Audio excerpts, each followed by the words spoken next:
kan disampaikan ya, dari sisi komitmen pemerintah, kita sudah memberikan komitmen untuk penurunan gas rumah kaca 29% di tahun 2030.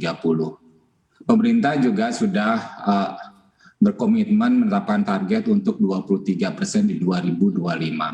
Tadi saya juga sampaikan bahwa angka-angka capaian dalam 5 tahun terakhir itu kalau dari sisi listrik kita itu nambahnya hanya 500-600 megawatt dalam setahun.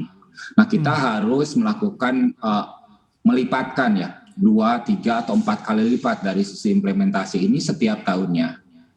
Dengan regulasi, dengan komitmen yang ada sekarang, bahwa memang dari sisi kebijakan pemerintah pun sudah ada bersama-sama DPR ada Undang-Undang Energi tahun 2007 ya Undang-Undang 30.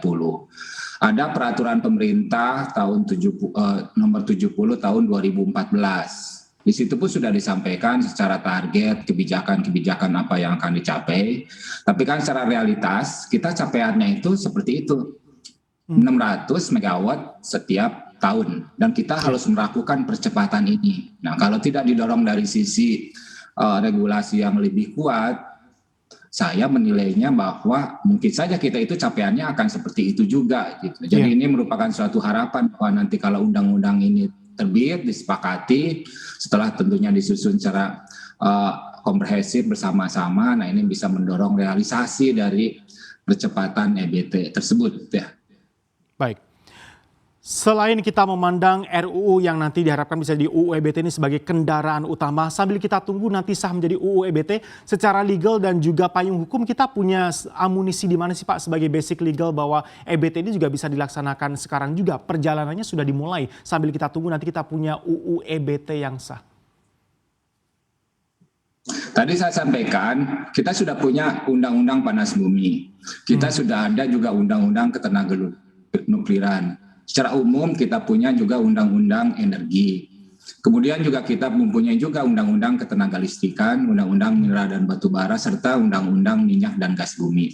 Di setiap undang-undang tersebut memang ada pengaturan yang memungkinkan bahwa EBT itu bisa berkontribusi di dalam sistem penyediaan energi nasional.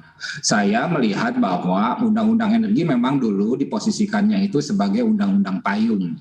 Undang-undang yang akan memayungi seluruh subsektor dari Kementerian SDM, baik itu migas maupun listrik, kemudian mineral batu bara dan juga EBT-nya sendiri gitu di sini. Nah, karena undang-undang payung sifatnya itu dia general, tidak mengatur secara khusus. Kami bisa masuk dari sisi pelaksanaan EBT dan memang sudah berjalan dari dulu pun ya.